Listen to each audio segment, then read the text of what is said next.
que a gente pode fazer? Eu acho que talvez seja melhor, não sei como é que a gente pode pensar a questão das discussões, né? Mas talvez seja melhor. Vocês acham? Eu fico sempre na dúvida quando eu coloco essa questão para mim, né? Se a gente tem um tempo de exposição e depois perguntas, talvez seja melhor assim, né? Então a gente pode dar 20 minutos para a Aninha falar, depois 20 para Lucas, e vocês vão anotando as questões, depois a gente passa para as questões, tá certo? Vamos fazer assim? Ok, professor. Desculpa aí, o microfone estava ligado. Sim. Então, Ana, você pode começar, a palavra é sua. Certo. Bom dia.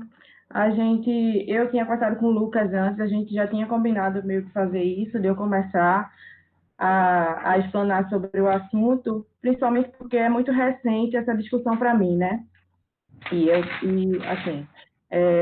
Primeiro eu gostaria de agradecer o convite e a confiança do professor Iraquitan a mim de vir aqui e explicitar um pouquinho da minha experiência. O título que ficou lá no cartaz como proposta de tema de hoje foi o uso da análise fenomenológica em pesquisas na educação física, mas é bom salientar que vai ser um recorte da nossa experiência, né, da minha experiência de Lucas sobre um tipo de análise, né? E mesmo que seja que eu e Lucas tenhamos partido da mesma autora como base, que foi Maria Viviane Bicudo, e dos mesmos livros, inclusive, que eu e ele lemos, mesmo assim nós ainda conseguimos organizar a nossa análise de maneiras diferentes, de acordo com o nosso entendimento daquilo que Bicudo propõe, e das necessidades dos nossos estudos, né, diante da interrogação da nossa pesquisa. Então, só para me apresentar, como a professora Iraquitan disse, eu me chamo Ana Carolina, mais conhecida como Aninha, podem me chamar de Aninha. Eu sou bacharel em Educação Física pela Universidade de Pernambuco e, final do ano passado, em outubro, eu concluí meu mestrado no programa de pós-graduação, né, da UPE e UFPB. Tive como orientadora a professora Adriana Agueires, lá da UPE, e o professor Iraquitan compôs minha banca de análise, né? E nisso nós podemos conversar bastante e construir bastante sobre a ideia de fenomenologia como método de pesquisa, né? Inclusive foi o professor Iraquitan que me aconselhou a leitura sobre Maria Viviane Bicudo. Eu criei um roteirozinho aqui só para eu não me esquecer de tudo que eu me penso que seja importante de eu explanar aqui hoje, né? E aí eu vou seguindo, qualquer coisa, vocês, professora aqui está, inclusive, podem me interromper caso eu tenha cometa algum equívoco em algum termo, alguma coisa do tipo. Antes de mostrar exatamente como eu utilizo a análise fenomenológica com base em Bicudo na minha pesquisa, eu acho que é bom a gente relembrar que, sim, antes de mais nada, Bicudo ela é licenciada e bacharel em pedagogia, acho importante a gente saber. Ela é docente de filosofia da educação e ela faz parte do programa de pós-graduação em educação matemática, inclusive, e tem um grupo de fenomenologia em educação matemática. E a partir disso, ela propõe possui várias obras que remetem à fenomenologia, seja na área da educação, da matemática ou da psicologia. E aí, primeiro de tudo, é importante a gente lembrar que a fenomenologia é uma base teórica, né? Uma escola filosófica, e não necessariamente o método. Então, sempre que a gente for pensar a fenomenologia como um método, é sempre um desafio posto para a gente, né? E aí a gente sempre tem que retornar a fenomenologia como base teórica para que quando a gente pense nela como método, a gente não se afaste de alguns conceitos que são primordiais para garantir um rigor teórico metodológico na pesquisa, né? Recentemente, eu acho interessante dizer, semana passada eu li um artigo que fala sobre a presença da fenomenologia na educação física brasileira. E eles concluem que a presença da fenomenologia dos anos 80 até hoje na educação física é sinônimo das obras de Merleau-Ponty. Grande parte das pesquisas possui Merleau-Ponty como base, e eu acredito nisso, que isso aconteça, principalmente porque Merleau-Ponty tece o corpo como um importante plano para reflexão, né? Ele vai nos ajudar a pensar nesse corpo que é construído socialmente, culturalmente, historicamente, vai pensar num corpo subjetivo, um corpo como sujeito. Então, ele vai facilitar algumas discussões que remetem à linguagem, à motricidade, ao comportamento, ao movimento, sempre baseando-se na ideia de que nosso gesto motor é sempre construído por uma intencionalidade, que nós possuímos inter-relações com o mundo constantes, etc. Então, por isso que a minha base também, e inclusive Bicudo também propõe essa base teórica com base em Merleau-Ponty, e o que se torna mais interessante para a pesquisa em educação física, né? E aí, dois conceitos, dois termos que eu acho que a gente precisa reforçar e entender e sempre andar junto conosco no processo de análise, que é a ideia de redução idética, né? Que a redução idética, ela busca captar as coisas, a essência das coisas pelo sentido. Portanto, na análise fenomenológica, não nos interessa o fato em si, mas o sentido atribuído ao fato, e o fato, a busca dos sentidos, né? Pela redução idética, é essa distinção entre fato e essência, sendo o fato aquilo que é passível de mensuração, de controle, de verificação, etc. Portanto, a análise fenomenológica, ela busca uma aproximação do que é verdade do ponto de vista humano e valoriza, atribui muito valor ao que o sujeito atribui, os sentidos que o sujeito atribui às coisas, às suas experiências, etc. E como o professor disse, né, reforçou, esse alcance dos sentidos, ele só é possível a partir das descrições dessas experiências, né? E essas experiências são sempre vividas num mundo que é social, cultural e historicamente construído a partir, como eu disse, de constantes interações com o outro. Então, sempre a gente precisa estar conectado com essa ideia de redução idética, com a ideia de que nós estamos inseridos no mundo socialmente construído e em busca das essências das coisas, ou da aproximação, na verdade, né, nesse movimento de se aproximar das essências a partir da valorização dessas falas e dessas narrativas dos sujeitos, das suas próprias experiências. E a outra, o outro conceito...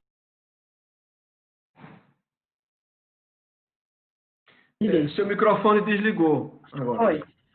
A outra ideia que o professor acabou já mencionando é a ideia de époque, né? Que na fenomenologia nós somos sempre observadores desinteressados do mundo. Portanto, nós abrimos mão das interpretações pessoais prévias, de pré-conceituações existentes, sempre que nos dispomos a compreender os sentidos atribuídos pelas pessoas. A ideia de époque é essa ideia, como o professor disse, de suspensão de pré-julgamentos, de preconceitos, de ideias preconcebidas. E aí, recentemente também, semana passada, eu li, deixa eu só sair da tela cheia para eu ler aqui. Eu vou ler só um trechinho que eu acho super interessante sobre isso e que me ajuda muito a compreender a própria interrogação da minha pesquisa, o que eu me proponho a compreender na minha pesquisa. De um artigo que eu li, que cita um trecho de um livro de Martins e Bicudo, de A Pesquisa Qualitativa em Psicologia. E aí eles falam que na pesquisa fenomenológica, o investigador, de início, está preocupado com a natureza do que vai investigar, de tal modo que não existe para ele uma compreensão prévia do fenômeno, né? Essa ideia de époque. Ele não possui princípios explicativos, teorias ou qualquer indicação definidora do fenômeno. Inicia seu trabalho interrogando o fenômeno. Isso quer dizer que ele não conhece os característicos essenciais do fenômeno que pretende estudar. Por exemplo, se for pesquisar a aprendizagem, as definições e as teorias existentes não constituem o seu ponto de partida. Ele interroga a própria aprendizagem, perguntando o que é aprendizagem, o que quer dizer aprender, como se realiza a aprendizagem, etc., antes de ter definições ou teorias sobre aprendizagem. Então, o fenomenólogo, ele respeita as dúvidas existentes sobre o fenômeno pesquisado e procura mover-se lenta e cuidadosamente, de forma que ele possa permitir aos sujeitos trazerem à luz o sentido por eles percebidos sobre o mesmo. E aí eu acho muito interessante esse texto, eu acho que resume basicamente o início, o pontapé, o primeiro passo ali de análise fenomenológica que a gente propõe, que é interessante propor na pesquisa, né? A minha dissertação, só para vocês ficarem cientes, ela busca compreender como se materializa a dança nas academias de ginástica, né? O que eu observei foi que muitas aulas de danças que geralmente eram inseridas em espaços próprios para o seu ensino, como aula de balé, de dança do ventre, de jazz, de dança de salão, agora elas passaram a se inserir dentro de academias de ginástica, o que não era comum, né? O que é o que eu observei. E aí, o que eu me proponho a investigar é justamente isso, de ir até o contexto e questionar o que é isso, o que é esse fenômeno, né? O que é que está acontecendo nesse espaço? Que fenômeno é esse desse encontro da dança com as academias de ginástica? E abrir espaço para que as pessoas, os sujeitos que compõem o espaço, possam me responder essa pergunta. Então, eu vou entrevistar coordenadores, gestores responsáveis pelo espaço, vou entrevistar os professores de dança e vou entrevistar os alunos que realizam as aulas de dança para tentar compreender esse contexto. E aí, rapidinho, eu vou compartilhar a tela aqui, que eu preparei só um diagrama para ficar mais fácil de vocês compreenderem o processo de análise ideográfica e nomotécnica que Bicudo propõe. E aí vocês me digam só se está aparecendo para vocês. Alguém pode me confirmar? Sim, está aparecendo. Pronto. Então, a gente parte da ideia de que precisamos realizar reduções constantes para que a gente consiga se aproximar da estrutura do fenômeno interrogado, dos sentidos que estão sendo atribuídos ali àquele fenômeno. E aí, Bicudo propõe uma análise ideográfica e uma análise nomotécnica para que a gente consiga se aproximar desses sentidos, né, da estrutura do fenômeno interrogado. E aí, no primeiro momento da análise ideográfica, o que o Bicudo nos instiga a iniciar, a questionar a partir da criação de unidades de sentido, né? Que ela vai dizer que nós precisamos nos aproximar do sentido do todo. E esse sentido do todo, ele está muito conectado com a ideia de Apoquer, porque as unidades de sentido são as linguagens ingênuas do sujeito, é uma tentativa de nos aproximarmos dessa linguagem, dessas falas, de maneira ingênua, sem realizar de antemão nenhum tipo de interpretação, é uma aproximação com aquilo que foi dito de maneira inicial, de maneira, uma leitura da fala ingenuamente relatada.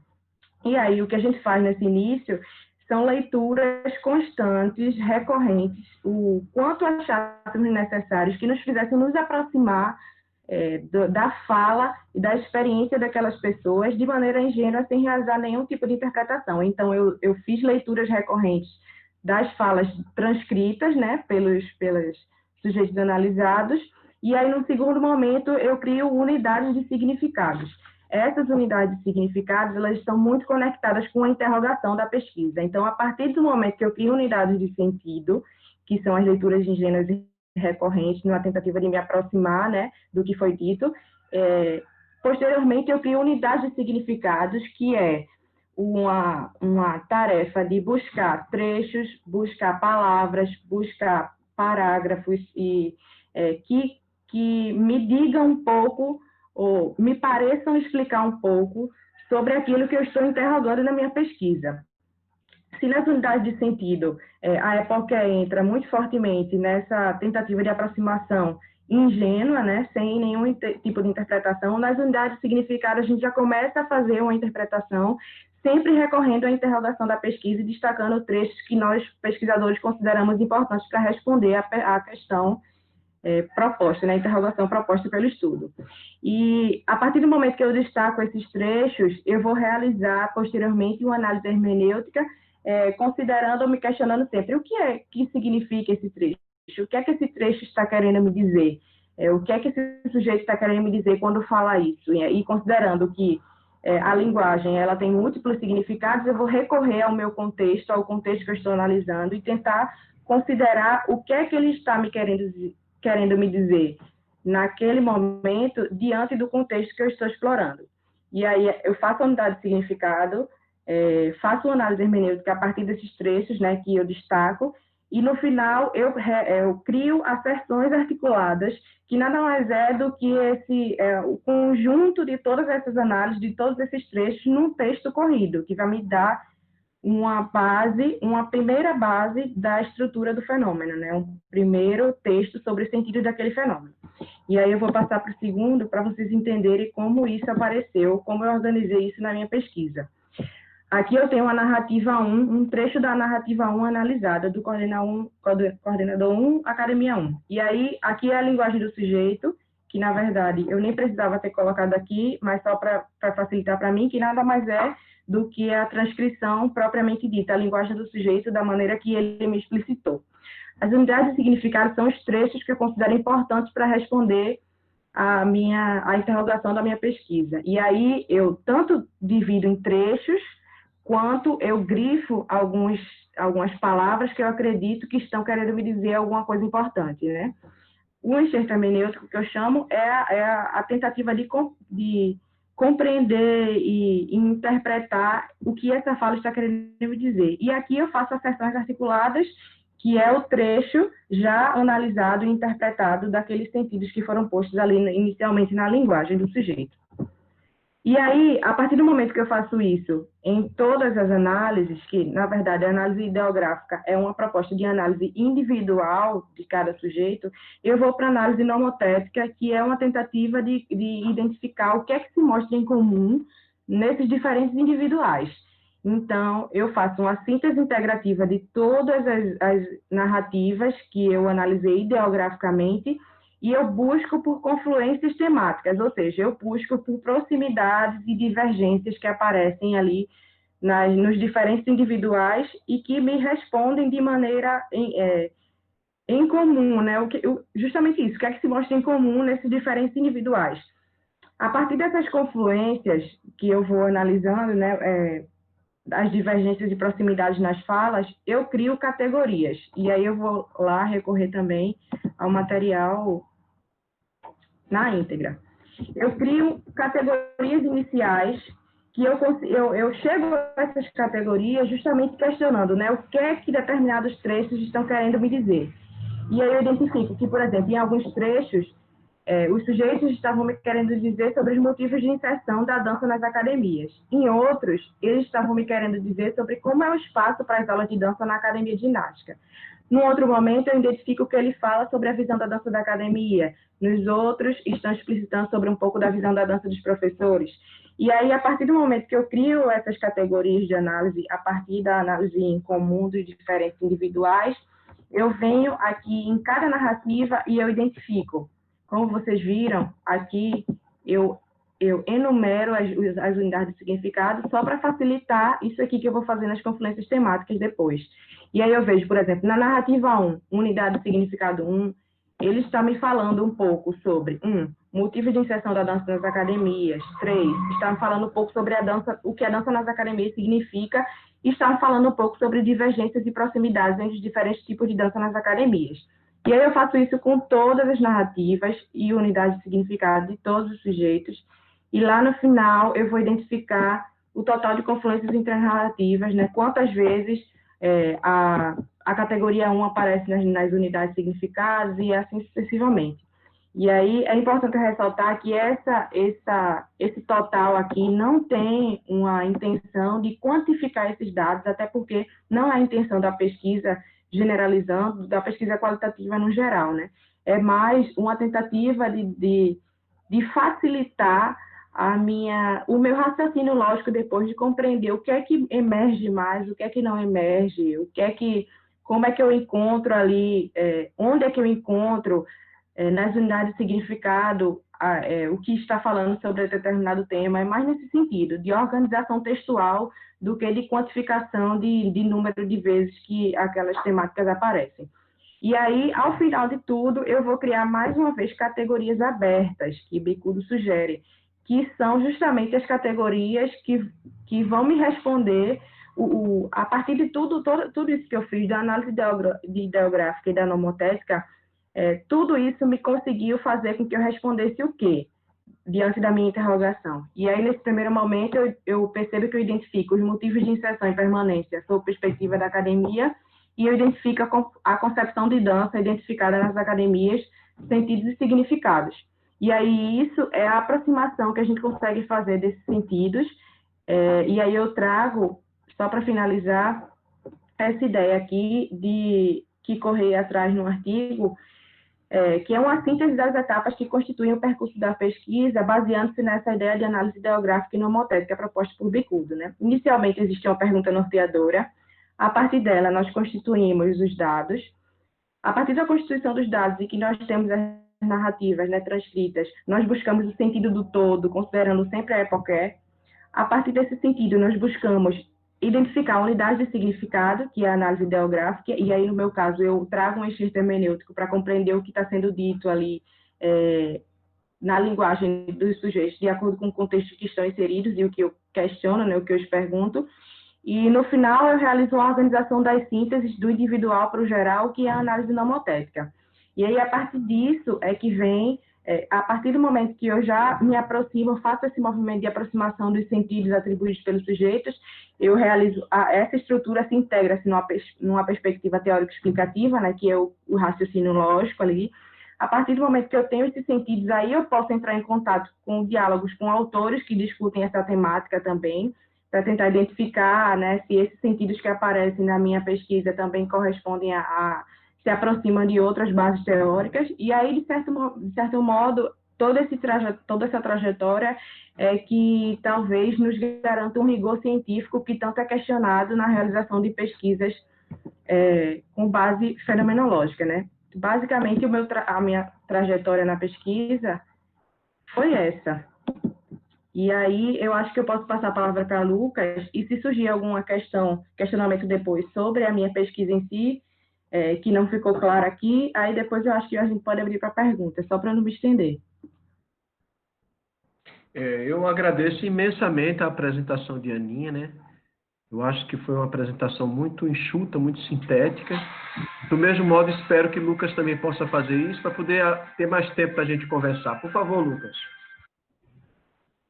Ok. Dizer da satisfação dessa ideia brilhante que o professor Iracan teve para a gente fazer esse encontro. Esse encontro com a Aninha foi muito importante porque foi um aprendizado, né? Dizer que as experiências que a gente tem feito no pós-doutorado já ajudou muito, tanto para que eu pudesse me inserir mais nesse mundo de trabalhar com a fenomenologia. Inclusive, já tive uma orientanda de graduação que fez um trabalho usando o método fenomenológico. A minha pesquisa foi justamente um projeto do pós-doutorado que deu na construção de 2 artigos. Um já foi submetido, né, professor? E o outro está ainda sendo revisado, é o que trata das estratégias. Eu trabalhei com a questão da dor com jogadores profissionais de futebol. A questão da dor, e aí entre o sentir e o desejar jogar, mesmo sentido dor, né? Então, eu tive como fundamentação o Merleau-Ponty, para dar conta dessa fenomenologia da percepção, e Deleuze e Guattari, para dar conta dessa história do desejo, né?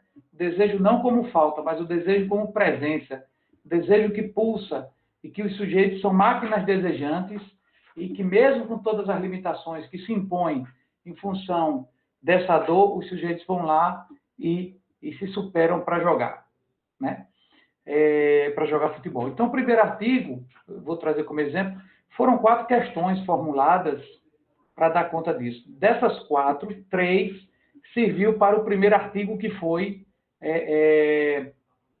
já foi submetido para publicação. E o segundo artigo, a questão central foi sobre as estratégias da dor, tá certo? E dentro do que a Aninha falou de maneira resumida, e ela apresentou muito bem, eu queria tentar aqui também mostrar para vocês como foi que eu sistematizei essa questão que a Aninha fala. Quando a gente compreende mesmo e coloca em prática o fazer disso aí, desse uso da metodologia, do método fenomenológico, a gente compreende melhor o que tá sendo feito.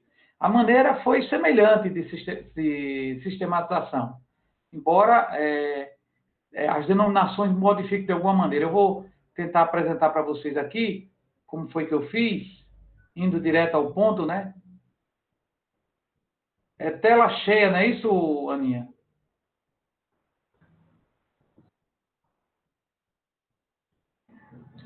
Apresentar agora, tela cheia, aí você clica na imagem.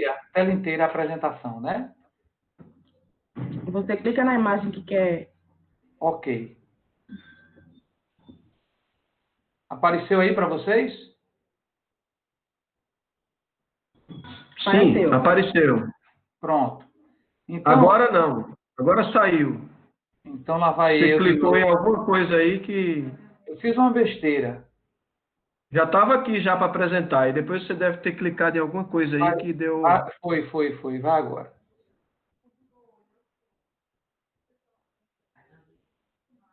E agora?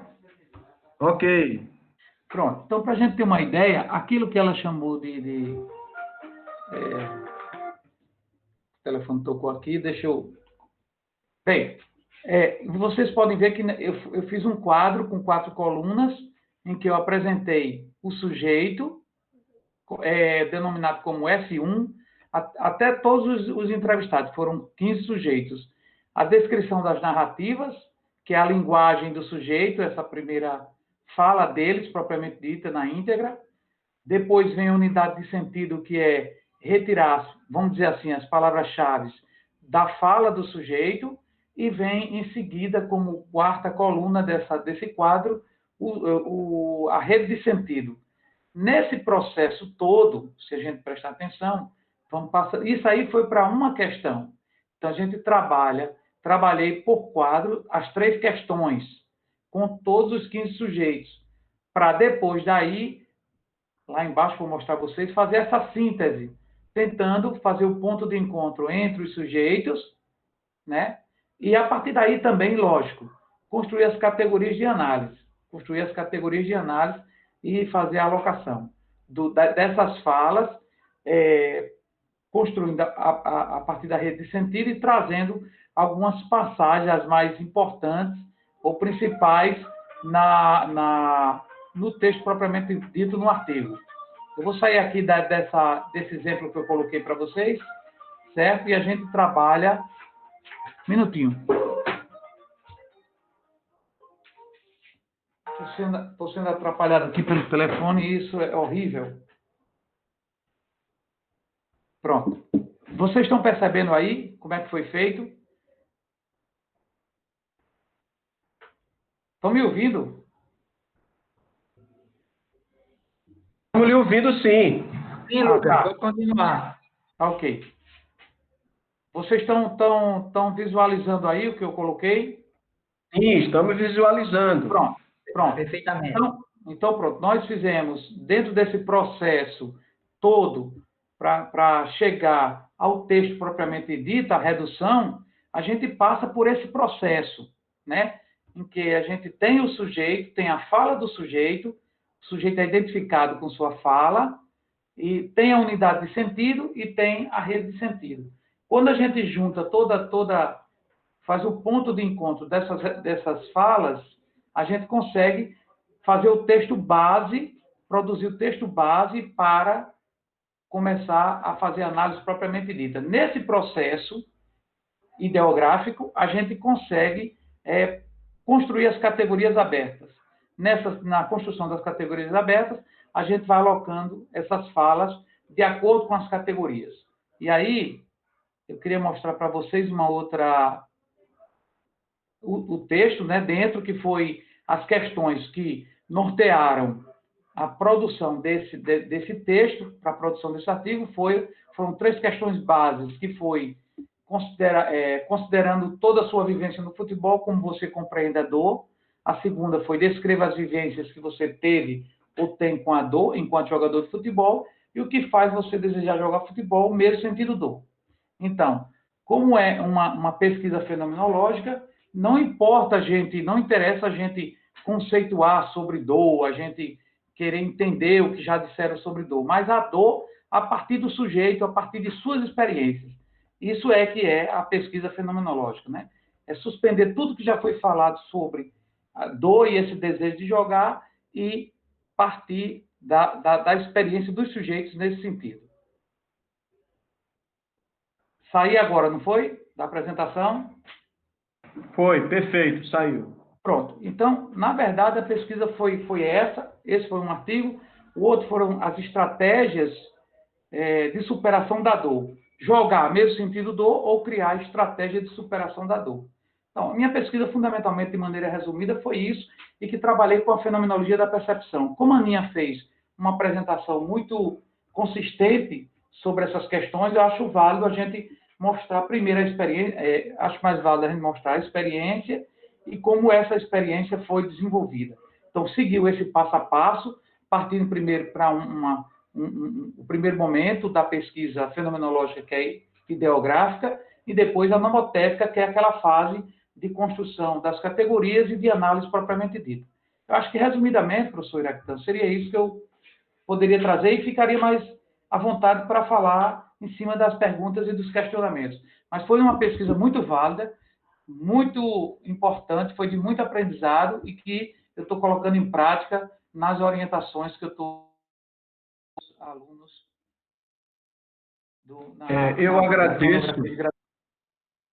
Eu agradeço imensamente, Lucas, pela sua exposição. Eu acho que a ideia é essa, é mostrar uma síntese. E, ao mesmo tempo, eu acho que é a primeira vez que vocês estão tendo a oportunidade de falar sobre isso assim, publicamente, né? Uma coisa é você fazer a pesquisa lá, né, e tentar arrumar para a publicação. A Aninha também está nesse movimento da publicação, né, Aninha?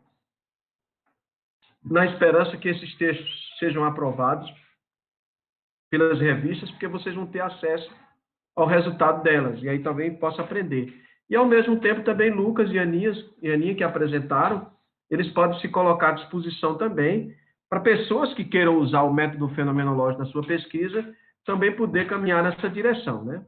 Eu só queria fazer uma observação de 5 minutos, tentando articular alguns pontos, para depois passar para a fase de discussão, tá certo? Veja bem, Ana falou no início da fala dela a noção de método. A fenomenologia é um método, né? A fenomenologia é um método. Só que ela aparece no cenário do conhecimento como um método de investigação filosófica, né? Então, quer dizer, a fenomenologia nasce dentro da tradição fenomenológica. Somente depois é que a fenomenologia vai para outras ciências, vai para outras áreas de conhecimento. Mas, na sua origem, ela nasce na fenomenologia. Ou, desculpa, na filosofia. Então, é preciso entender que a fenomenologia é um método. E como o próprio nome diz, fenomenologia, né? Saber, ciência, discurso acerca dos fenômenos. Por que essa questão do fenômeno aparece? Porque um dos grandes problemas nossos é a questão da realidade, né? Se a realidade existe, ela é independente do sujeito que percebe, ou a realidade é apenas uma representação do sujeito. Esse é o problema da questão, né? Toda realidade, ela tem uma dimensão representativa, ela é fruto da percepção de um sujeito, ou a realidade existe independente da percepção do sujeito. Essa que é a questão. Vocês observem que, normalmente, na educação física, a gente utiliza a estrutura de... nos projetos de pesquisa, a gente utiliza a estrutura coleta de dados e depois análise de dados, né? Essa noção de dado aí é a noção de realidade, né? Qual é a realidade que você vai investigar? Você vai apresentar esses dados. Só que, para a fenomenologia, não podemos falar de dados. A gente fala de fenômenos. Porque os dados são descrições do sujeito. Então, no lugar da gente investigar dados, a gente vai estudar os sujeitos, né? Quer dizer, no lugar da gente pesquisar o que é a dor, a gente vai estudar o sujeito que sente dor. E ele é quem vai dizer o que é a dor, para tentar compreender a dor, né? Quer dizer, no lugar da gente estudar o fenômeno que a Aninha colocou, né? Por que razão a dança que era praticada, né, em espaços específicos da dança, por exemplo, nos estúdios, né, nos teatros, por que elas foram para academias? É a questão de Aninha. Mas isso não é um dado, isso é um fenômeno. Um fenômeno compreendido, né, por aquele que vivencia a experiência, né? Então, por isso que o método fenomenológico ele é muito importante para estudar os sujeitos. E vocês viram, tanto na pesquisa de Aninha como na de Lucas, aparece lá o sujeito. Né? No caso da de Aninha, vocês vão ver o sujeito. Quem são os sujeitos da pesquisa dela? Né? São, por exemplo, os professores. Né? Então, eles vão falar, eles vão descrever. Quem são os sujeitos da pesquisa de Lucas? São os jogadores. Eles vão falar, eles vão descrever. Né? Então, vocês viram aí que na fenomenologia nós não falamos de fato, nós não falamos de dado, nós não falamos da realidade, nós falamos de fenômenos. E o que são os fenômenos? Os fenômenos é aquilo que o sujeito descreve da realidade. Então, eu não tenho acesso à realidade. Eu tenho acesso às descrições que os sujeitos fazem da realidade. Porque a realidade ela é fenomênica. Ela está na consciência de cada um. Agora, a grande questão é como fazer ciência com isso. Esse aqui é o grande problema. Porque senão a gente só vai ter o quê? Relatos de opiniões. Essa que é a grande dificuldade de fazer ciência com o método fenomenológico. Você dá voz aos sujeitos, né, como o Lucas disse. Olha, eu não quero pegar um tratado sobre a dor e explicar o que é a dor. Eu quero que aqueles que vivenciam a dor do futebol, eles digam o que é a dor. Né? Tudo bem. Aí você reuniu uma série de falas desses sujeitos sobre a dor. E aí? Né? Como é que você vai fazer ciência com isso? O que a Bicudo fez foi tentar diferenciar, né, o que é uma análise nomotética, né, e o que é uma análise ideográfica. Né? O que seria a análise ideográfica, como a Aninha falou? É de cada sujeito. Ela diz que é a unidade de sentido. E Lucas, ele saiu um pouco das determinações colocadas por Bicudo, ele se inspirou nela, mas ele foi além, porque ele vai falar, no lugar dele falar de unidade de sentido e unidade de significados, né? De unidade de sentido, ele vai falar de descrição das narrativas. A descrição da narrativa são as unidades de sentido. Né? Aquilo que Bicudo vai falar da unidade de significado, né? Lucas preferiu falar de unidade de sentido. E aquilo que é da ordem da análise nomotética, eu acho que a Aninha usou uma ideia muito interessante, que é a ideia de síntese integrativa, ou de confluência temática. Porque, na verdade, o que é que você tem? Você tem um monte de falas. Como é que você vai juntar tudo isso? Vai ser a fase da análise nomotética. Né? Você vai juntar tudo isso tentando encontrar elementos que integram essas falas. E esses elementos é permeado pelas categorias. Né? E Lucas também faz esse movimento, só que ele vai chamar de rede de sentido, que é a mesma coisa, né? Quer dizer, ele vai construir uma rede de conexões entre diferentes sentidos que os sujeitos falaram. Então, você tem, de um lado, você tem fenômeno, que é descrito pelos sujeitos. Do outro lado, você organiza todas essas falas e traduz essa descrição dos fenômenos em unidade de sentidos pequena de cada sujeito. Depois você vai ampliando isso, né, essa análise ideográfica, até chegar numa dimensão maior, que é a análise nomotética, ou a rede de sentido. E isso vai depender muito de quê? Do pesquisador. Ele é central nessa discussão. Porque é ele que vai construir essa rede de sentido, é ele que vai construir essa análise nomotética. Então, mas eu acho que em linhas gerais deu para a gente entender, né, como foi feito o trabalho de Lucas e de Aninha. Nesse sentido, eu passo a palavra para vocês fazerem perguntas, considerações, né, todos que estão presentes. Gostaria de escutar vocês.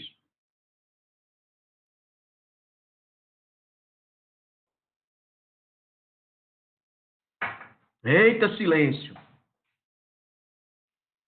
Professor, já tem pergunta lá no chat já. Ah, já tem pergunta no chat, é? Olha, aí o povo não quer falar não, né? Muito bem. Aninha, fala um pouco mais da redução eidética. E só tem essa pergunta mesmo, Josenilton, é a sua. O resto é tudo saudade, bom dia. Caríssimo. Também estou com saudade de vocês também. Né? Também digo bom dia também. Nilmara, Adeilton, né? Luísa, Denis. Tudo beleza, né, Denis? Olha aí, Nilmara com Estezinha, né? Muito bem. Então, o Josenilton disse para falar um pouco sobre redução eidética, Aninha. Fale-me sobre isso, caríssima. Professor, sinceramente, eu acho que o senhor tem mais base para falar sobre a ideia de redução eidética, porque, assim, o que eu compreendo de redução eidética é o que, desde Russell, ele propõe esse pensamento de encarar a fenomenologia como método, né? E ele vai dizer que nós podemos nos aproximar disso realizando essa redução eidética, que é a ideia de aproximação das essências das coisas, dos fenômenos, a partir de sentidos, justamente isso, né, que o senhor falou, de sentidos atribuídos pelos sujeitos, né? É uma aproximação do que é verdade a partir da valorização das experiências dos humanos. Eu não sei me aprofundar na discussão, eu acho que o professor, ele dá conta mais disso, mas eu acho que é nesse sentido, assim, eidos significa essência, né? E aí é uma tentativa de aproximação dessas essências a partir do sentido. Justamente sobre isso o que o professor estava falando agora, da valorização das falas, das experiências, compreender, pegando um pouco da ideia de Merleau-Ponty, que somos seres perceptivos, né, que sentimos, que somos sensíveis, que atribuímos sentidos às coisas e que esses sentidos só são possíveis de serem alcançados, não um alcance da verdade em si, mas uma aproximação daquilo que foi experienciado a partir da valorização dessas falas. Eu acho que é esse movimento de tentar compreender esses sentidos, a essência das coisas, a partir dos sentidos atribuídos pelos sujeitos. Uhum. É preciso a gente entender que existem duas questões aí, né? A noção de eidética e a noção de redução. Né? Como bem a Aninha falou, a noção de eidética vem de eidos, que quer dizer essência. Então, para a fenomenologia, a tarefa é encontrar a essência das coisas. Mas encontrar a essência das coisas retomando as coisas mesmas.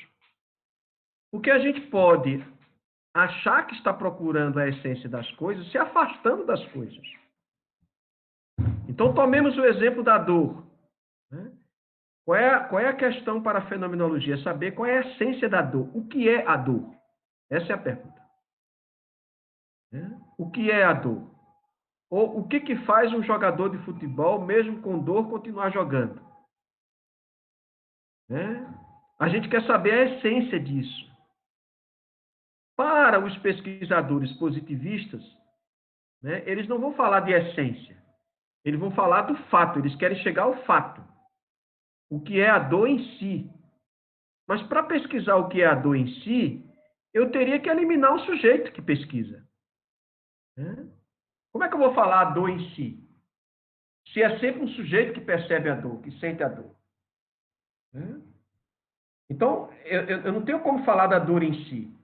É claro que isso é uma leitura de pesquisa. Os pesquisadores positivistas vão continuar insistindo em tentar explicar a dor por ela mesma. Mas a tradição fenomenológica vai buscar compreender a dor a partir do sujeito que sente a dor. Veja que são caminhos diferentes. Então, o que está em jogo aí? A noção de eidos, é a noção de essência. A essência. Então, o fenomenólogo ou o pesquisador, ele vai atrás da essência das coisas. Tudo que ele está estudando é atrás da essência. Só que quando ele vai atrás da essência, a essência, ela é a totalidade. E a gente não consegue alcançar a totalidade daquilo que a gente está pesquisando. A gente só consegue capturar algumas perspectivas. É aí onde aparece a noção de redução que a Aninha está falando. Reduzir quer dizer o quê? Pegar um pedaço. Já que eu não consigo ver o todo, eu vejo um aspecto, e eu apresento esse aspecto. Ontem, por exemplo, eu tive uma experiência muito interessante. A gente tá num seminário sobre a saúde em tempos de pandemia. E aí a gente está identificando que o número de pessoas contaminadas com o coronavírus está aumentando no interior da Paraíba. Aí a gente pergunta, por que razão? Vamos fazer a pesquisa, né? Por que razão o número de casos, né, do coronavírus está aumentando no interior da Paraíba? Eu acho que no interior do Rio Grande do Norte deve ser a mesma coisa também, Suênia. Acredito eu. Não sei também lá em Portugal se está aumentando ou não. Por quê? A gente pode levantar algumas hipóteses, mas o fenomenólogo quer saber a essência disso. Como é que ele chega a isso? Ele suspende. Eu posso até levantar hipóteses, como, por exemplo, uma das hipóteses que a gente levantou foi o quê? Foram as festividades juninas. Né? Quer dizer, por conta das festividades juninas, porque o sertanejo, o homem do interior do Nordeste, ele é muito ligado à tradição das festas juninas. Então, quando teve as festas juninas, ele foi dançar forró, ele foi comer canjica, comer pamonha, se juntar com gente, fazer fogueira, né, assar milho, né, e nem se tocaram com coronavírus. Né? Então, isso é uma hipótese. Mas aí a gente conversando com as pessoas no seminário, terça-feira, aí começaram a falar, por exemplo, quando saiu os R$600 do governo, muita gente foi para as filas dos bancos retirar o dinheiro. E aí filas enormes de pessoas que não respeitaram os protocolos de biossegurança, de distanciamento, de uso de máscara. Então, isso pode provavelmente ter sido um fator. Né? Mas aí a gente está fazendo uma redução, está pegando um pedaço. Né? Outra pessoa, por exemplo, falou que nesse período das festas juninas, muita gente veio de São Paulo visitar os parentes no interior. E vocês sabem que São Paulo é o maior foco do coronavírus no Brasil. Aí essas pessoas vieram de São Paulo para o interior do Nordeste, participar das festas. Então veja que a gente está fazendo várias reduções. Né?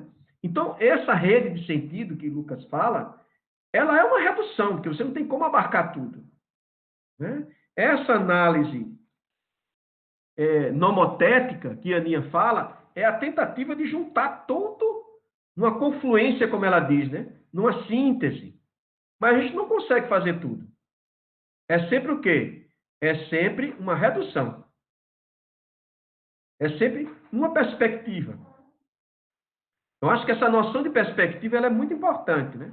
Então, o que a gente faz na fenomenologia são reduções eidéticas. A gente não apresenta todo o sentido. A gente apresenta um pedacinho do sentido.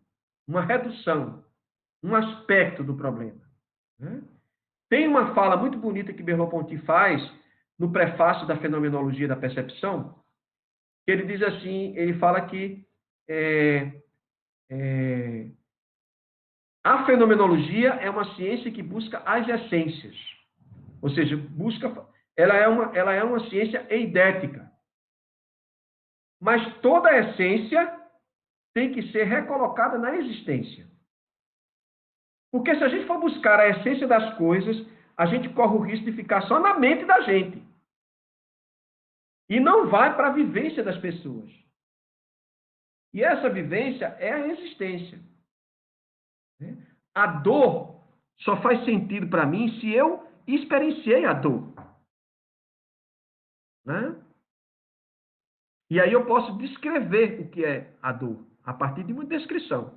Mas quando eu tenho uma descrição, eu tenho a descrição de uma pessoa, de um sujeito. O grande problema da fenomenologia é cair numa coisa que Husserl sempre evitava e que os críticos dizem: a fenomenologia corre o risco de cair num psicologismo. Ou seja, o que você tem, no final das contas, na pesquisa, é a descrição psicológica dos sujeitos.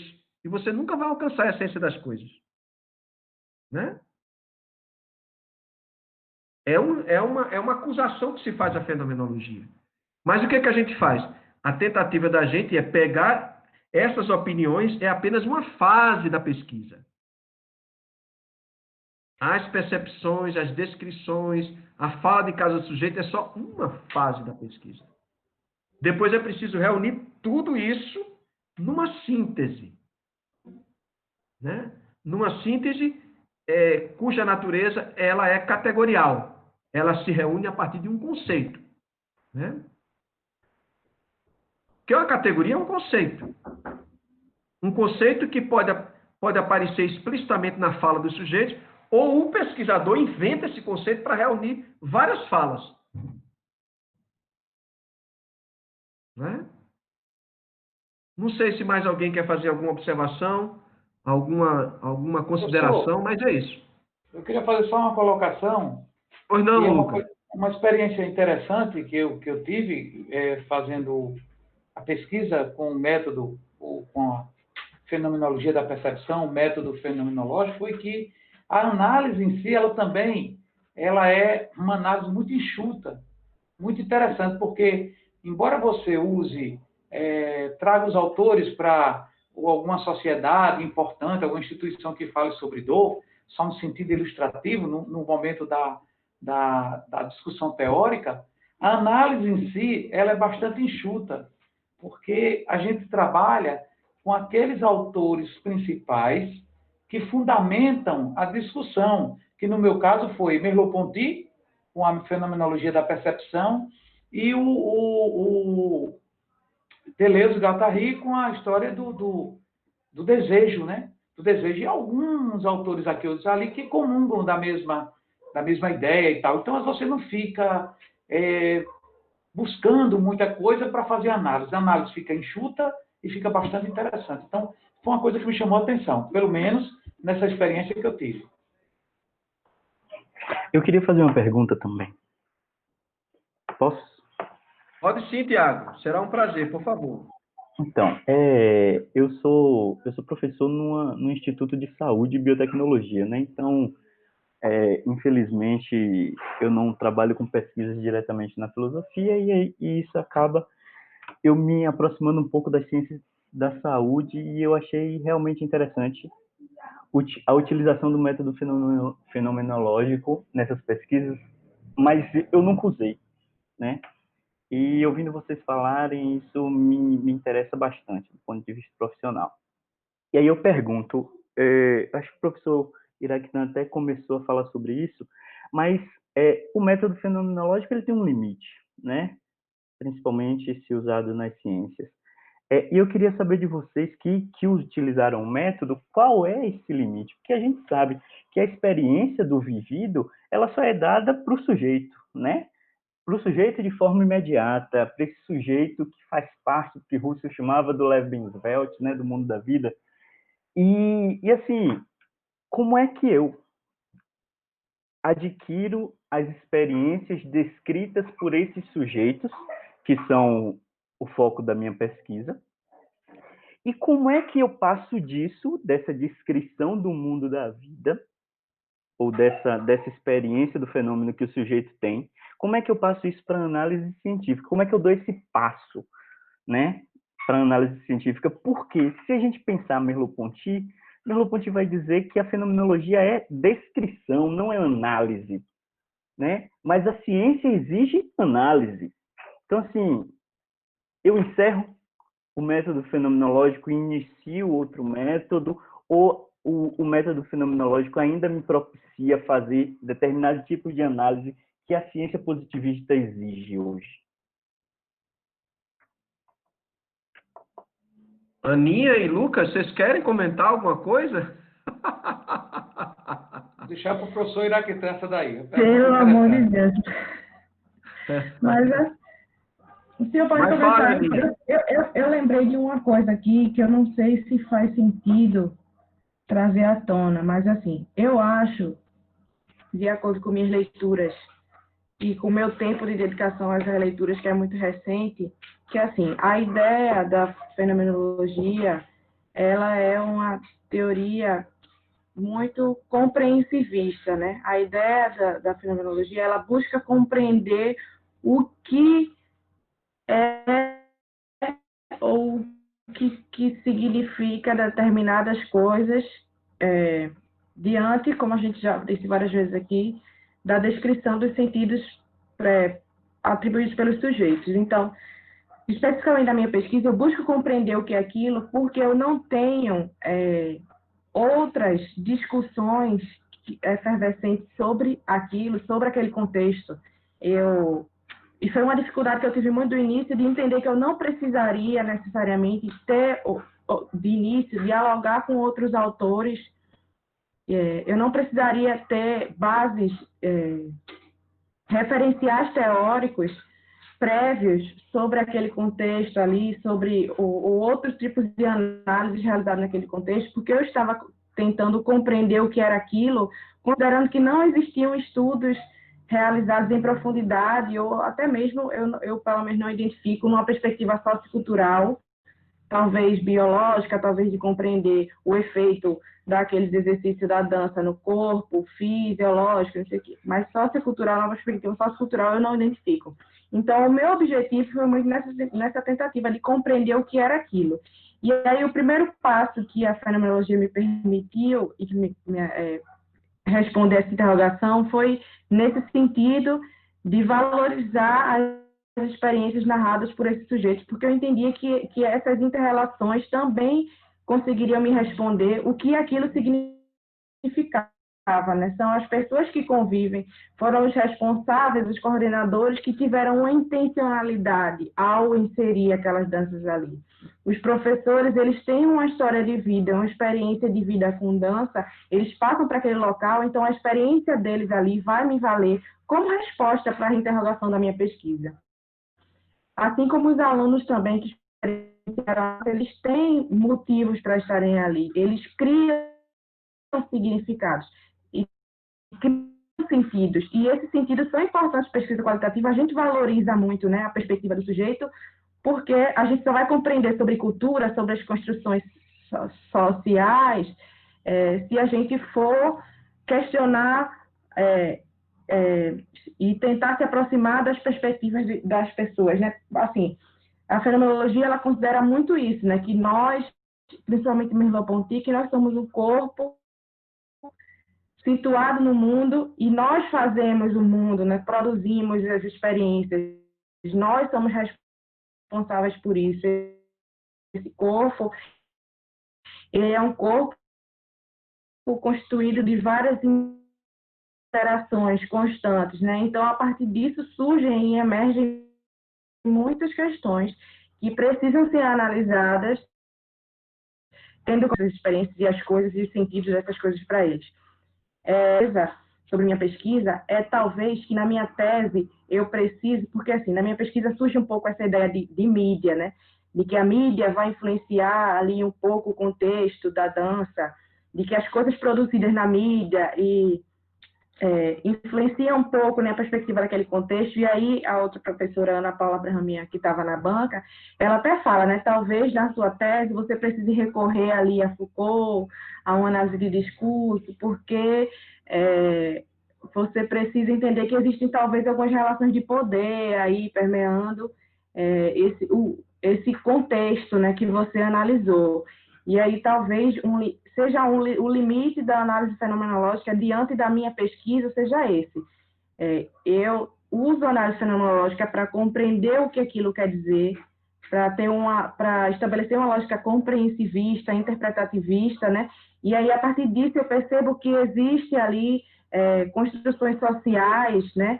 Existe uma estrutura por trás daquele sujeito que também influencia naquele local e que talvez eu precise recorrer a outro tipo de análise para conseguir responder, para conseguir compreender essas relações de poder que a Ana Paula Brahaminha traz, que possa estar se estabelecendo entre mídia, não sei o quê. Eu não sei se faz sentido isso que eu estou falando diante da pergunta que ele fez, mas eu me lembrei disso quando ele fala sobre limites, né? E daí a gente recorrer sempre à interrogação da pesquisa para a gente entender se, naquele momento, diante do que apareceu, a fenomenologia ainda consegue me responder, né, essas questões. E aí eu passo para o professor Akitan aí falar um pouco sobre as suas impressões. Obrigado, Aninha. Eu acho que foi importante a sua fala, né? Eu acho que ela é um esforço seu, né, de tentar mostrar as limitações no interior da sua própria pesquisa, né? Não sei se Lucas quer dizer alguma coisa, mas eu fiz algumas anotações aqui para comentar a pergunta de Tiago, né? Eu vou falar, Lucas, depois se você quiser retomar, Pode falar, tá professor. certo. Qualquer coisa eu peço para falar, viu? Pode Tá falar. bom. Eu acho que a pergunta de Tiago, ela é central, né? Porque a questão é assim, se a fenomenologia é um método descritivo, onde a consciência vai descrever o mundo tal como ela percebe, e aí as consciências individuais, particulares, para talvez chegar numa consciência transcendental, como fala Husserl, né? Mas ela é um método descritivo. Isso é fundamental. Eu acredito que uma coisa que a gente pode usar do método fenomenológico para fazer pesquisa em educação física é a atitude fenomenológica. A atitude fenomenológica. O que é essa atitude fenomenológica? É dizer que qualquer temática, qualquer questão de pesquisa, a possível resposta a essa questão, que é as minhas certezas, os meus juízos, eu coloco entre parênteses, eu coloco separado e vou dar voz aos sujeitos, para que eles falem. Então, eu tenho aí o quê? Uma atitude de pesquisador. Deixar os sujeitos falar. Então, escutar os sujeitos. Isso é a atitude fenomenológica de fazer pesquisa. Tudo bem, os sujeitos falam, narram, dizem, descrevem. Para o fenomenólogo, aquilo que ele está descrevendo é o quê? São as vivências dele. Aquilo, como o Tiago falou, são as descrições do que ele vivencia no mundo da vida. Tudo bem. E como é que eu vou fazer ciência com isso? É aí onde surge a ideia de análise. Mas se você for ler a fenomenologia da percepção, você não vai encontrar em nenhum lugar Merleau-Ponty propondo fazer uma análise fenomenológica das descrições do sujeito. Isso não existe lá. Né? Talvez a gente possa encontrar uma possibilidade de pensar em análise na obra de Heidegger, quando ele vai falar de uma analítica da existência. Ele não vai falar de uma análise da existência, ele vai falar de uma analítica. Talvez aí se aproxime. E não é à toa que a Aninha, quando ela foi fazer aquele quadro lá, com base em Bicudo, ela usou a ideia de hermenêutica. Né? Que seria, depois que eu recolhi as falas, as narrativas, as descrições, eu vou interpretar. Né?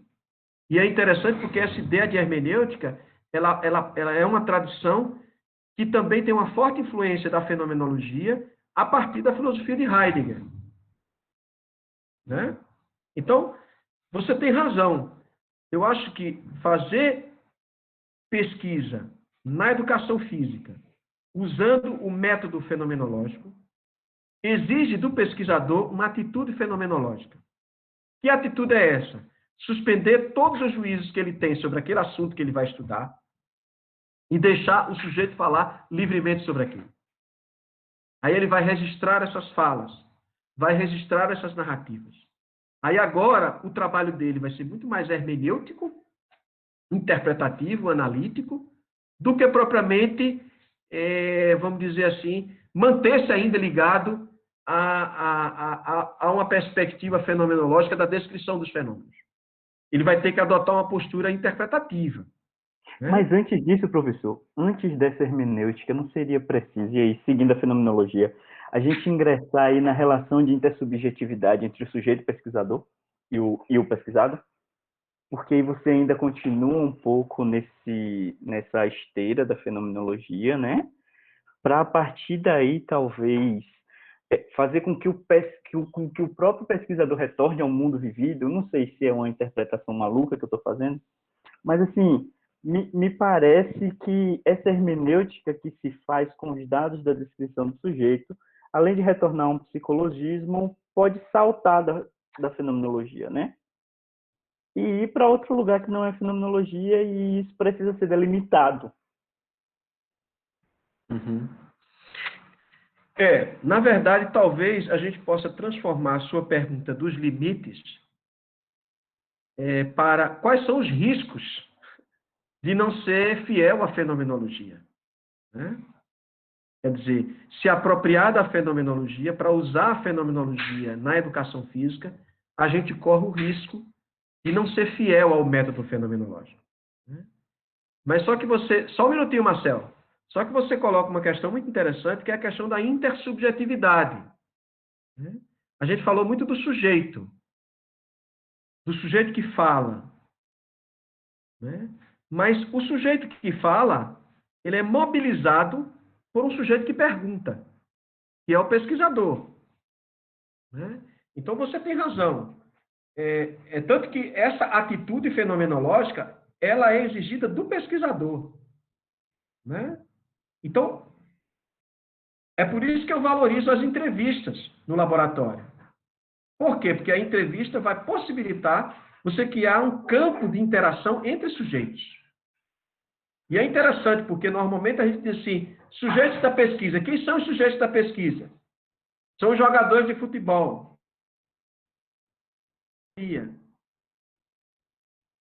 Vocês estão me escutando? Não é? Os sujeitos são esses. Mas a gente esquece que tem um pesquisador. Né? Um pesquisador. E que ele é fundamental na pesquisa qualitativa. Porque é ele que vai problematizar, ele que vai interrogar. E Tiago traz uma imagem muito interessante, né? Eu achei maravilhosa essa imagem, Tiago. Pelo menos, eu capturei. Que é o pesquisador vai fazer perguntas para fazer com que o sujeito da pesquisa, de uma certa forma, entre ou acesse na sua mente o mundo da vida. É bacana isso, é uma bela imagem, né? Porque o próprio sujeito, ele não dá conta que existe um mundo da vida, um mundo cotidiano, né?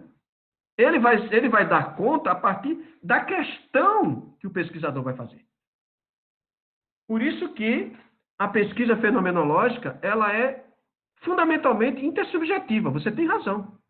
Professor Iraque, e o sujeito... Só um minutinho, Lucas. Só um minutinho. Ela é intersubjetiva, né? Então, talvez a questão aí, Tiago, seja muito mais dos riscos que a gente corre de se apropriar da fenomenologia para fazer pesquisa em educação física e se distanciar do próprio método fenomenológico. A partir do momento que a gente quer transformar essas descrições, colocar ela num cenário analítico e produzir um saber. Mas eu acho assim, o que me conforta nisso é que não somente ter uma atitude fenomenológica de dar voz ao sujeito, mas também ter uma atitude fenomenológica de quê? De reconhecer que aquilo que a gente está apresentando para a comunidade, como conhecimento, como saber, é apenas uma redução. É apenas uma perspectiva, uma leitura. E existem inúmeras outras, porque tem uma coisa também muito importante nessa intersubjetividade, quem são esses sujeitos? Porque a gente coloca muito assim, sujeitos da pesquisa, a gente coloca 10 sujeitos, 15 sujeitos.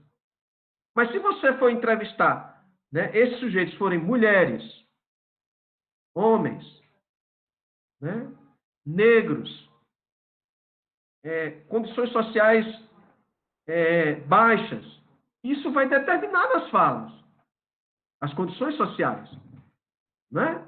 Então, além da questão intersubjetiva, tem a questão do lugar social que esse sujeito está falando. Vejam que são muitas coisas que você traz na sua questão, né? Mas eu acho que tem a questão do limite, tem os riscos, né? Mas assim, eu acho que é uma forma de valorizar as descrições do sujeito, para poder a gente sair um pouco desse cenário de uma pesquisa meramente quantitativa, positivista, que prescreve exercício e vai verificar como é que o corpo se comporta do ponto de vista fisiológico, né? a gente foge desse campo aí. Né? Lucas, aguarda só um pouquinho que o Marcel pediu para falar e depois você fala. Vai, Marcel.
Obrigado, Marcel. Lucas, por favor. Essa fala foi interessante do nobre colega, e dos demais, né? Porque eu fiquei pensando aqui, não é fazer preferência metodológica por nada, né? Mas eu penso que, do ponto de vista didático, educativo, a própria pesquisa fenomenológica, ela traz um sentido interessante. Primeiro, lógico, ver o sujeito como sujeito de fato. E tem um sentido educativo. Um sentido educativo, certamente, não castrador. Se não for, que não seja castrador, que o sujeito se descubra como sujeito. E ele perceba que a realidade não está fora dele somente, está nele também. Então, talvez seja uma possibilidade de descoberta ou de compreensão, de o sujeito compreender que a realidade está dentro dele. Então, tem um sentido educativo.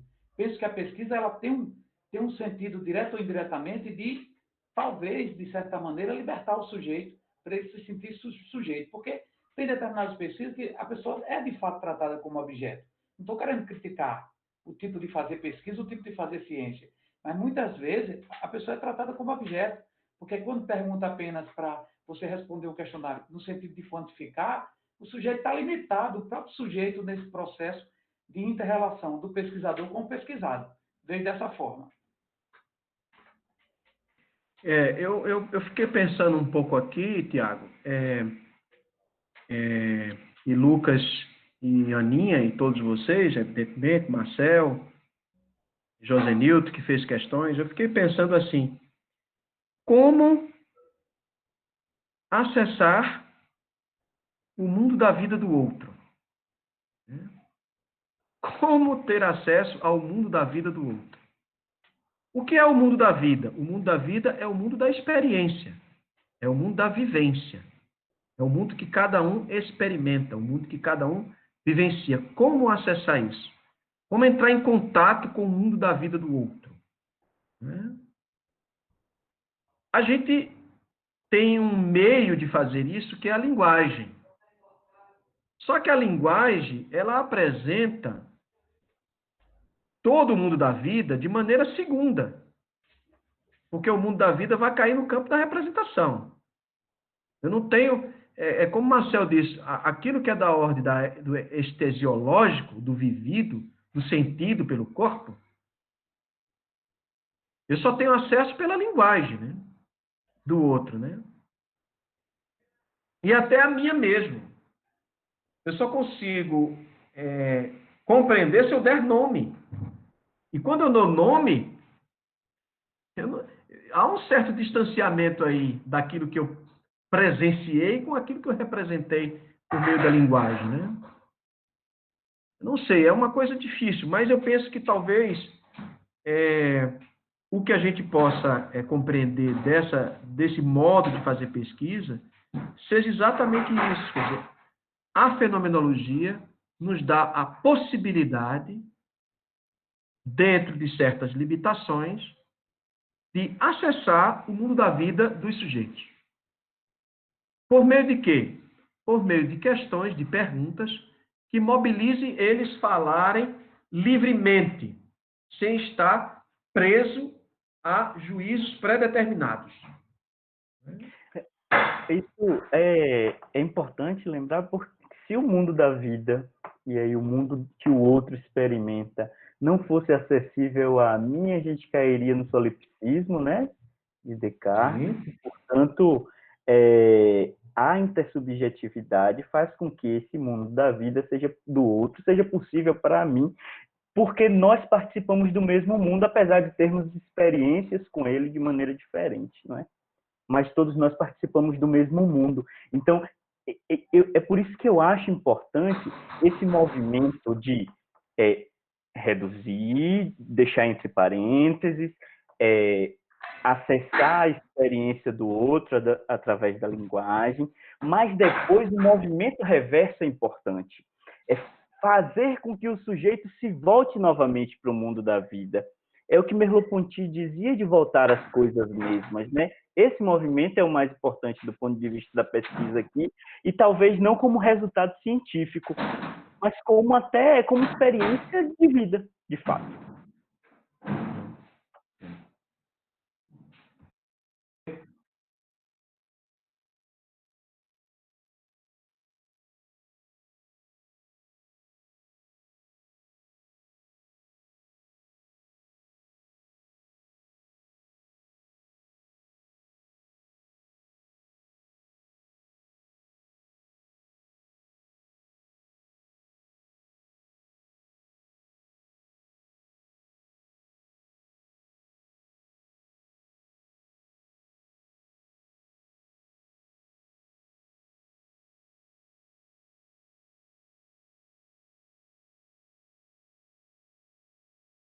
Vocês devem ter escutado aí, Tiago, usar a expressão solipsismo, né? Que é um conceito assim familiar para as pessoas que estudam fenomenologia, que estudam o que a gente chama uma grande temática da filosofia, que é a filosofia da consciência, né? Solipsismo é pensar a consciência fechada em si mesmo, como uma mônada, né? Como uma coisa fechada, né? Eu acho que o Husserl, ele capturou bem isso, né? Quando ele vai se propor a retomar as meditações cartesianas, e ele coloca esse conceito de intersubjetividade, que Merleau-Ponty usa intercorporeidade, né? Ele usa essa expressão intercorporeidade, né? Quer dizer, quando você vai fazer entrevista, vai haver um encontro entre dois corpos ali, né? Vai haver uma experiência intercorpórea, né? E o próprio Merleau-Ponty também acaba tendo que produzir uma ontologia para essas descrições que ele tá criando, ou produzindo, ou elaborando, que é a ontologia da carne, né? Onde ele vai falar exatamente. Tem uma frase maravilhosa que ele diz, né? A partir do que Tiago falou, né? Ele diz assim: somos todos feitos do mesmo estofo do mundo, né? Quer dizer, nós somos sujeitos diferentes, né? Mas o nosso corpo é feito do mesmo estofo do mundo. Então, nós temos experiências que podem ser elaboradas, né, de maneira diferenciada, mas nós temos uma aproximação, porque nós temos estruturas corpóreas, estruturas de vida semelhantes. Por isso que a gente pode trocar, né? Agora, eu concordo com você, Tiago. Quando a gente fala de ciência, parece que a gente quer encontrar uma certa estabilidade, né? A gente produz o conhecimento, pronto, está aqui o conhecimento, né? Eu acho que é preciso chamar a atenção que quando você adota uma perspectiva fenomenológica, esse conhecimento que você produziu é uma redução e é preciso sempre retomar a experiência de mundo. Porque aquilo ali é uma redução, é apenas uma faceta, né? Quer dizer, a experiência da dor ela é muito mais complexa, ela é muito mais dinâmica, né? Ou a experiência de compreender a introdução da dança nas academias, né? A gente vai apresentar, né, alguns elementos nos artigos, Aninha, mas sabendo que aquilo ali é uma leitura, é uma faceta, né? Porque se a gente retoma o mundo da vida, a gente vai descobrir outras coisas, né? E não vai estar ali, né? É fazer ciência de maneira mais, vamos dizer assim, mais inquieta, né? De maneira mais limitada, né? Reconhecendo de que o conhecimento científico ele traz uma leitura, uma perspectiva, mas exatamente o mundo é inesgotável. O mundo é inesgotável, né? E Merleau-Ponty tenta dizer isso a partir do próprio corpo.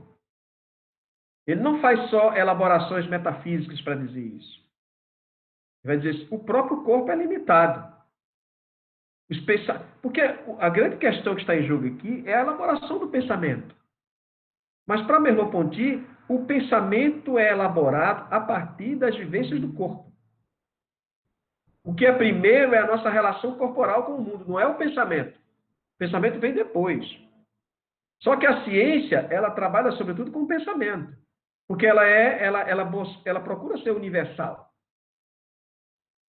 E por buscar ser universal, o que acontece? Ela vai trabalhar com o pensamento. E o pensamento, se a gente enraiza ele no mundo da vida, ele é dinâmico. E Merleau-Ponty vai fazer isso. O pensamento está enraizado no mundo da vida, por meio do corpo. Há um pensamento, todo pensamento é uma elaboração do corpo. Agora, o que acontece hoje? Nós vivemos num mundo onde o corpo é submetido muito mais ao fazer do que ao pensar. A ciência se tornou muito mais tecnológica do que reflexiva. A ciência, hoje, é muito mais voltada para uma prática, uma técnica de realização, do que produzir pensamentos. Até porque a ciência é submetida ao modelo de organização social que a gente vive. Então, por exemplo, o Byung-Chul Han vai falar que nós não apenas vivemos, como diz Foucault, movido por um corpo marcadamente disciplinado, mas hoje a sociedade contemporânea exige da gente performance. E aí vem os adoecimentos da performance. O tempo todo a gente é exigido ser um corpo performático. E esse corpo performático tem os seus limites. E a gente adoece. Eu acho que uma das grandes talvez, dinâmica que a gente possa retirar das nossas discussões é pensar um saber, um pensamento do próprio corpo, respeitando os seus limites. Então, não é à toa que aparecem muitos problemas de depressão, síndrome de burnout, hiperatividade. Quer dizer, o que é o homem marcado pela depressão? É o homem fracassado, como diz Byung-Chul Han. Por quê? Porque é exigido dele tanta performance, ele mesmo exige de si, ele não consegue, e aí ele se frustra. Quer dizer, nós precisamos olhar mais para os nossos corpos, reconhecer nossas limitações. Eu acho que isso é é um exercício muito importante. E talvez isso sim seja a educação física. Elementos da educação física a gente possa dizer para a sociedade e que as pessoas não dizem, porque a educação física hoje se ocupa muito da performance, de alcançar um corpo idealizado, de fazer inúmeras repetições na academia, e aí não reconhecer essa dimensão mais lúdica, mais da festa, da arte. Como diz Merleau-Ponty, o nosso corpo, antes de ser um objeto físico, ele é uma obra de arte. Eu acho essa frase maravilhosa, Aliás, eu queria perguntar uma coisa a você, Tiago.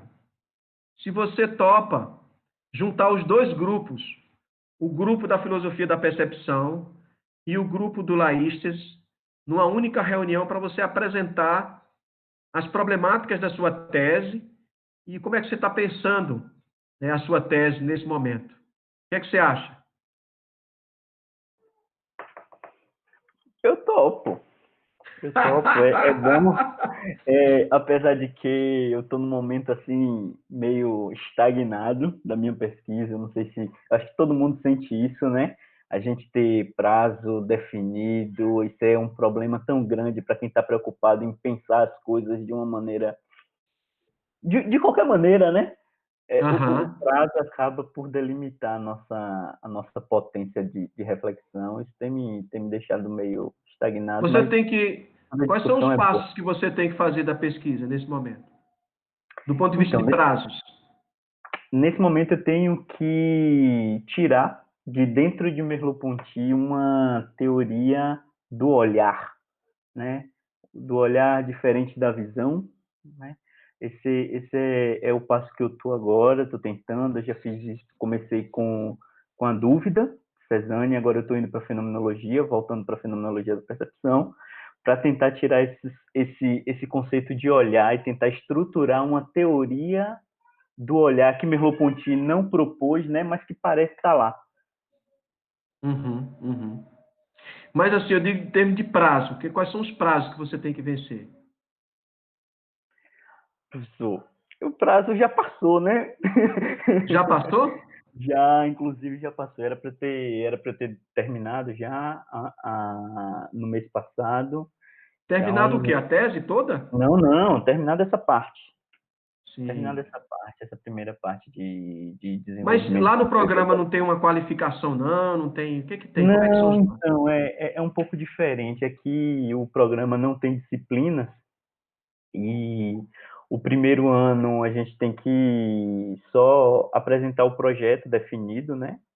Isso já está quase tudo pronto. E aí as fases de desenvolvimento são definidas com o orientador.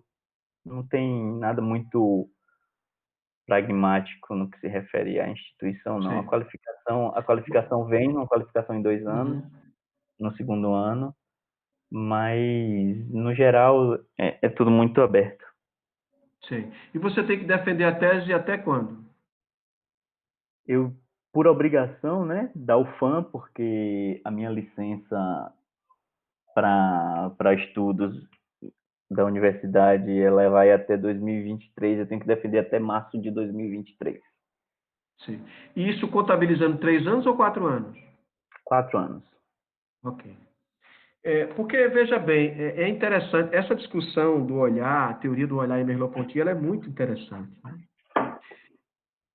Ela é muito interessante. Eu tô aqui, eu só Mas vou botar o carregador na tomada. tá. Tô ouvindo, pode falar.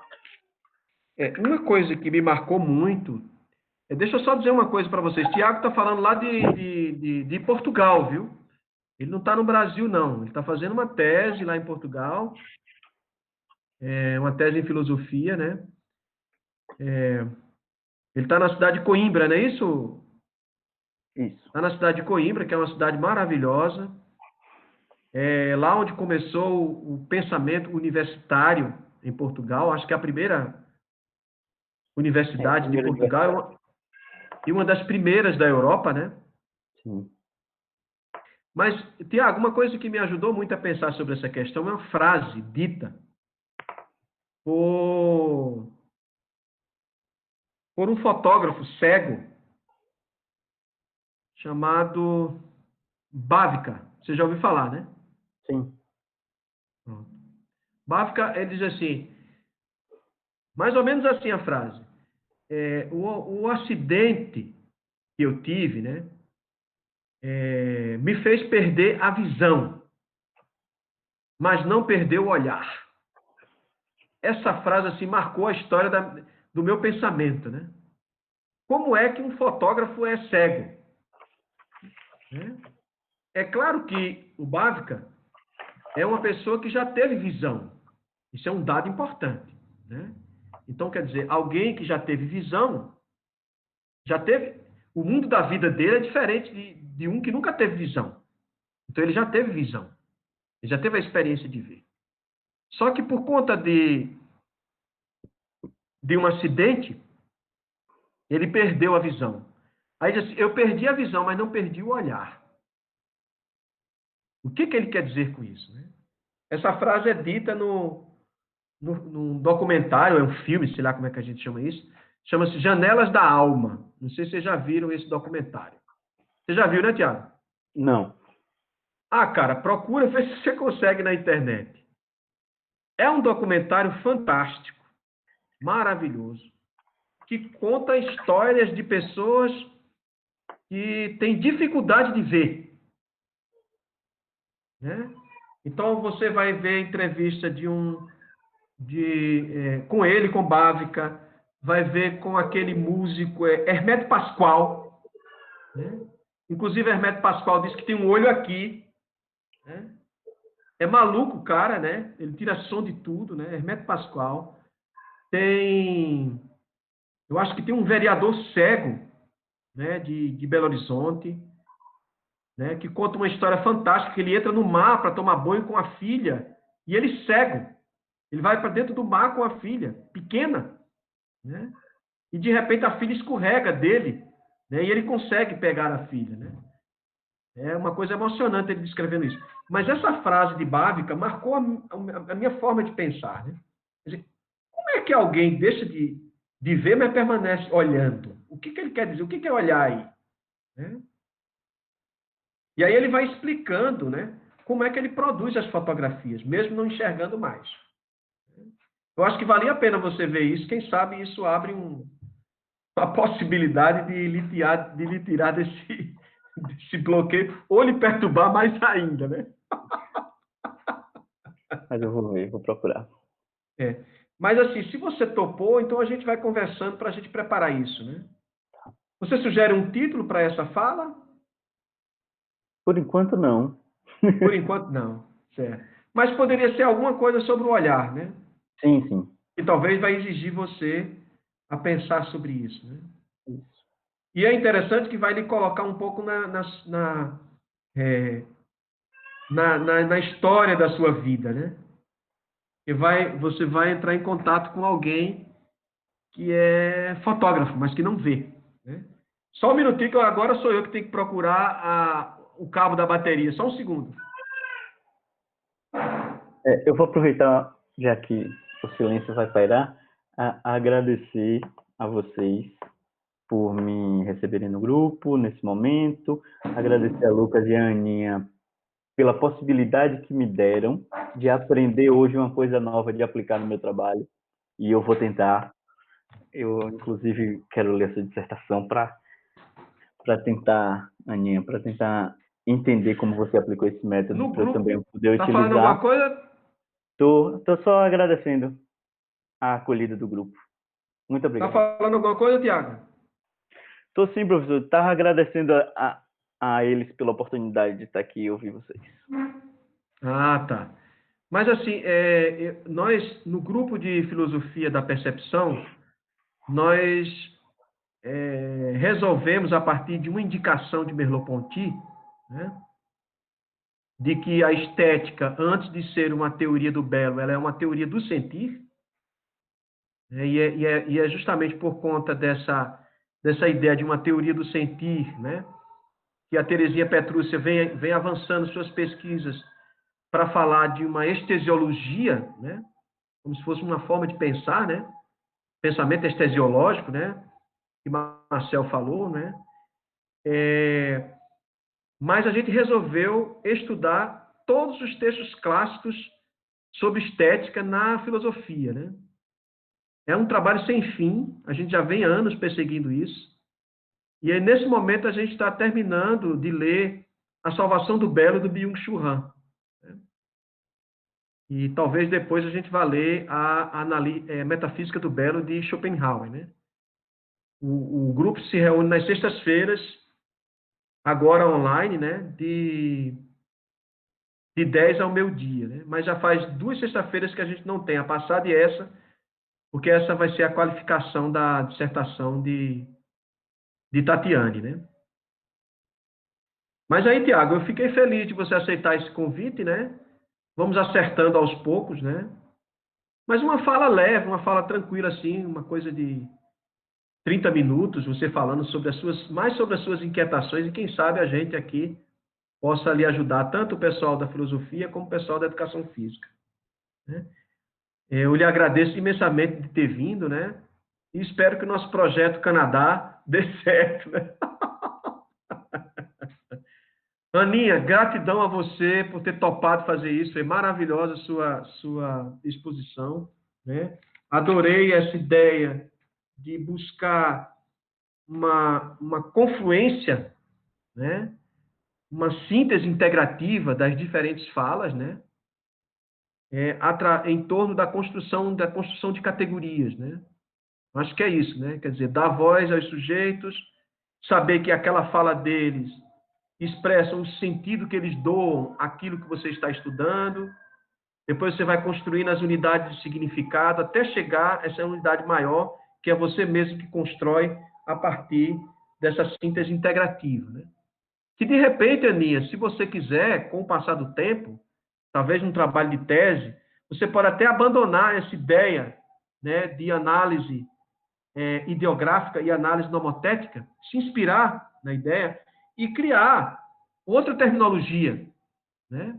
Como, por exemplo, você, num primeiro momento, você vai fazer um trabalho de registrar, né, as unidades de sentido, depois você vai construir uma síntese integrativa, né, buscando uma confluência temática. Você pode usar essa linguagem, né, sem necessariamente mais usar as terminologias de bicudo. Você vai ser criativa e vai inventar uma coisa sua aí, um modo próprio de fazer, tá certo? Parabéns pelo seu trabalho, né? Eu acho que o mais importante é capturar a ideia do que propriamente o modo de fazer de bicudo, né? E, evidentemente, com essas considerações feitas por Tiago, que é da ordem do risco, que é da ordem do limite, mas se a gente ficar só preso ao risco, ao limite, a gente não produz, a gente não faz nada, fica paralisado, né? Eu acho que o risco e o limite, eles são referências para a gente pensar, e não para a gente ficar paralisado, né? Eu acho que a ideia de Tiago é muito mais de problematizar do que de paralisar a gente como pesquisador. Gratidão a você, Lucas, pelo seu esforço, né, de apresentar também, muito interessante, né? Você também já faz um pouco esse exercício, né, de romper um pouco com o modelo apresentado por Bicudo, né? A partir do momento que você fala de unidade de sentido e rede de sentido, né? Inclusive, o próprio Monclar, professor Monclar, né? Você deve conhecer, Tiago, né? Ele até, uma das coisas que ele questionava, né, por exemplo, em Bicudo, que Bicudo usa a noção de significado. E na fenomenologia da percepção, Merleau-Ponty não fala de significado. Ele fala de sentido, que é diferente de significado, né? O sentido tem uma ligação mais existencial. Monclar, inclusive, propõe uma hermenêutica da sensibilidade, né? Exatamente. Talvez possa ajudar a gente no decorrer dessa pesquisa com a metodologia na fenomenologia. Exatamente. Você lembra qual é o texto que ele coloca essas coisas? Não, não? Se você lembrar, você diz para mim que eu mando para o grupo para a gente tentar encontrar isso. Tá certo? Então, foi um momento maravilhoso entre a gente. Espero que vocês tenham aprendido aí. E o grupo de pesquisa usa tanto agora eu fiquei com medo de falar análise fenomenológica, Tiago. Usa tanto análise fenomenológica, como análise de conteúdo, como análise de discurso, né? E Aninha e Lucas são os representantes da gente sobre esse assunto, né? Se vocês precisarem de alguma coisa saber sobre isso, procurem eles. Eles é que são especialistas no assunto. Eu só faço ajudar aqui. Obrigado, Aninha. Obrigado, Lucas. Obrigado a todos vocês, né? E na próxima quinta-feira a gente vai Obrigada, professor, novamente pelo convite a todo mundo que se dispôs a ouvir aí. É sempre uma troca, né? Com certeza. Esqueça da foto, não. A foto. Sim, quem é que vai fazer? Tem alguém que faz a foto aí. Quem é que faz?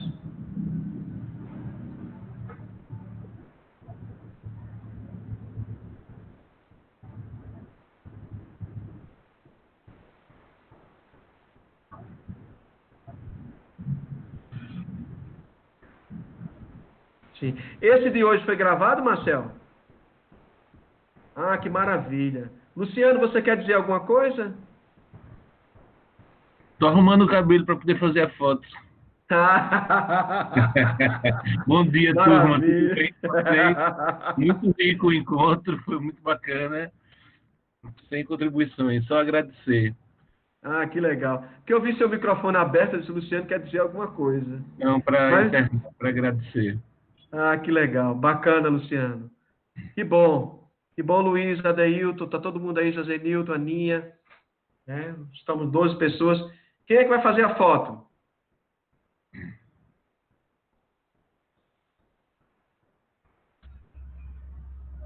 Quem é que faz? Tem que colocar primeiro aí a tela cheia, né? Mosaico. Só não pode ser o fotógrafo cego. Sim. É. Pronto? É você que vai fazer, Marcel? Ah, ok, beleza. Ó, Luiz ainda foi se ajeitar, homem, já tinha feito. Obrigado, gente. Foi divertido, professor. Obrigado, gente. Um abração para vocês. Até quinta-feira. Abraço. Conversas com Pierre Bourdieu. E aí eu vou combinar com o Tiago para ver como é que a gente vai viabilizar isso, tá bom? Um grande abraço para vocês e até breve. Até breve. Tchau, bye.